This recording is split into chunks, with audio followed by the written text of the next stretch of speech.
Yo, Descendants, how's it going? Augiesaint here, and we are back with some more First Descendant build updates for Season 3.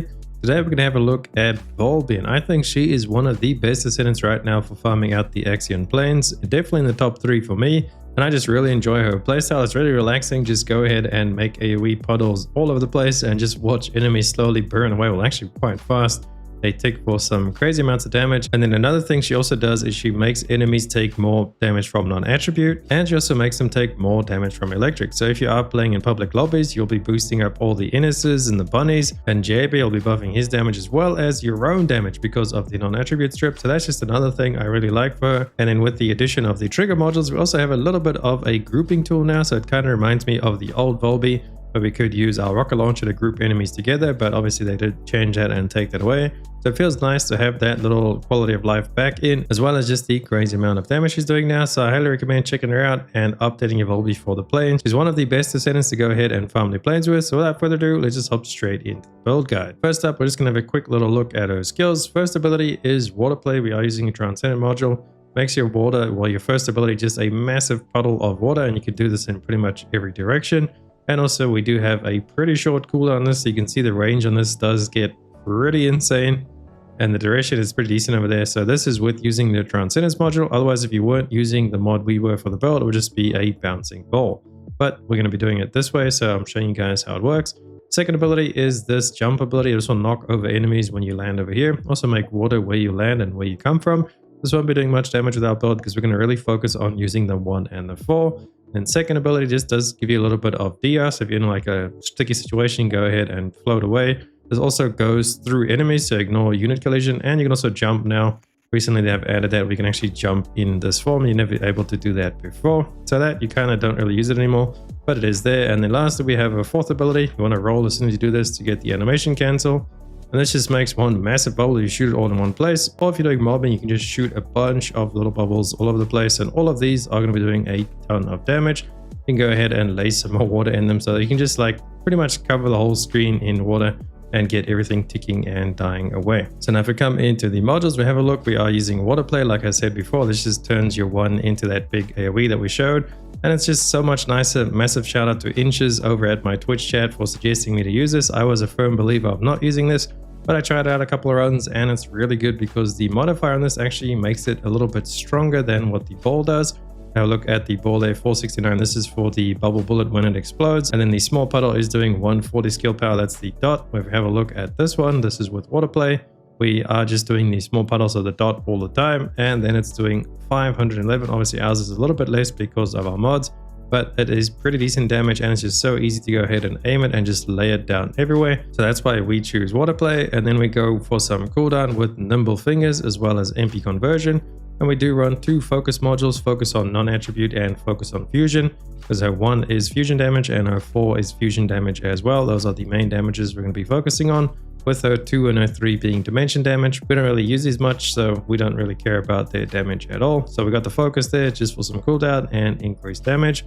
Then we do have double range mod, so skill expansion, maximize range, seeing how her 1 can go up to 300% increased range, as well as her 4 going up to 250% increased range. And then we do have a little bit more range on our arcade tree as well. Then we have some more damage with non-attribute amp and fusion application, just boosting our damage even further since this is not a crit build. You do give up your crit chance and damage with these 2 mods, but you gain a lot of fusion skill power modifier as well as non-attribute skill power. Just overall a nice little damage boost. And then HP amp, so you don't get one shot and you don't feel squishy.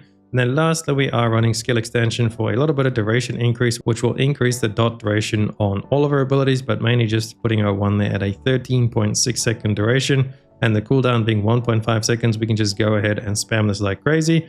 And we don't need to run a MP mod with her because of her passive. Since we are using water play, her passive remains, where you get the MP recovery amount increases while you are standing on her water. This does count for any water as well. So if you are out in the plains and you're standing on some random water, you will be getting her passive as well. So MP wise, she feels really good. That's why we don't use a MP module on her. And then lastly, for the trigger module, we are going to be using Power Beyond, just to give you a nice little skill power increase, as well as giving you the grouping ability that I told you of before. Every 4th time you cast one of your dots, so when you use your 1 or your 4, that's going to pull together a bunch of enemies in like a tow effect. So if you are using the Slayer set, you can actually tie this together with the Slayer set because when you tow enemies and you're using the Slayer set, you actually do get some MP back. However, we aren't using the Slayer set, but just something to keep in mind for some future builds going forward. Then if we can have a look at our reactor, we're running a non-attribute fusion reactor with fusion skill power boost and skill cooldown. I believe this is the best one you can go ahead and get, because the skill cooldown makes it so you can just spam the 1 and then obviously more damage on your 1 and your 4 with the fusion skill power boost. And then moving down to our component set, we are using the Enlightened Mage just for some skill power and massive amounts of non-attribute skill power, which is pretty much all Valby is going to be dealing.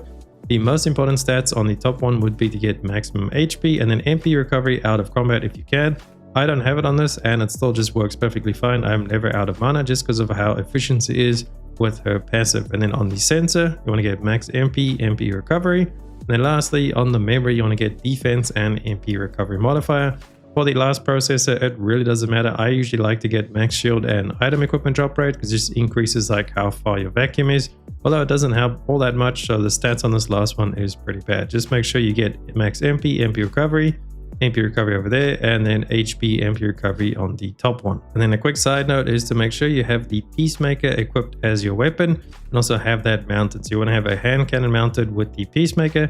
Peacemaker is going to give you a nice little boost to your non-attribute damage when you are using fusion and dimension skills, which is pretty much everything Valby does. So a nice little boost over there, like a stat stick. The build doesn't really matter at all. We do have 2 sprint speed cores and 1 grapple hook core, so we can pretty much just stay airborne all the time if we wanted to, but other than that, doesn't really matter what you put on the weapon. Then if we take a quick look at the Arche tuning tree, we are just going standard stuff with skill power, flat skill power, and range over here. Coming up to grab the skill power, then we go up with more skill power, MP up into the cooldown.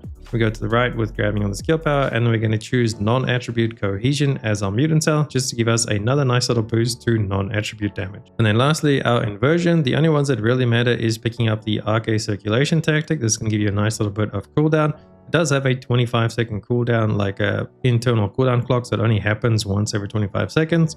But when it does, you can just go ahead and spam your stuff. You can kind of time this to use your 4 ability as soon as this procs. You can see the little image down below on your buff bar. So if you want to keep track of that, you can use that, and make sure you pull out your ultimate during this so it will get the benefit of the added cooldown.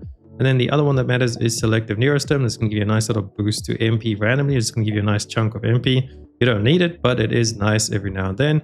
And then the last one, we like to max out the attribute tree first. If you are earlier on and you don't have like all of the trees unlocked, make sure you max this one out. Doesn't matter which one of these you choose, just choose one so you can actually go ahead and then activate the passive enhanced focus rounds. If you shoot an enemy a couple of times, it stacks up to 5 times. It will give them an all attribute resistance down debuff. So when you are in the plains fighting the big elite bosses at the end of all the missions, go ahead and shoot them a couple of times with your normal gun, and then they will just take more damage from everybody. Then if you guys want to go ahead and use your Valby to farm Stormhanger, it is totally possible. I found this build video online, so shout out to NUKES. I'll have his video linked down below in the description. As you guys can see him playing in the background, he was able to beat the Stormhanger in about 30 seconds. I have copied the build over and tried it myself, and I just don't have luck with this. I've never really enjoyed this style of playing Valby. We just go there and use all your cooldowns to put like a massive dot on the boss, and you go ahead and die to reset your cooldowns, and you do it again, and then just because of how high your damage is, you can go ahead and wipe the boss out really fast. I've tried this a couple of times and I just can't get it to work consistently for myself,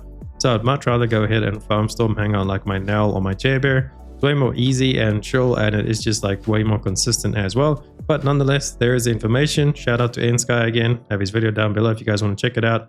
Follow his build there. I'm sure you guys can get it to work. You're much better players than I am. But for now, I'll be leaving you guys there with my updated Valby for mobbing. Hopefully you guys enjoyed it. If you did, please drop a like and sub to the channel. Helps me out so much, as well as come check us out over at twitch.tv/Augiesaint. I'd love to see you guys there. So for now, I'll catch you guys there and in the next video. Augiesaint out. Run free and dive into the sky. Hear the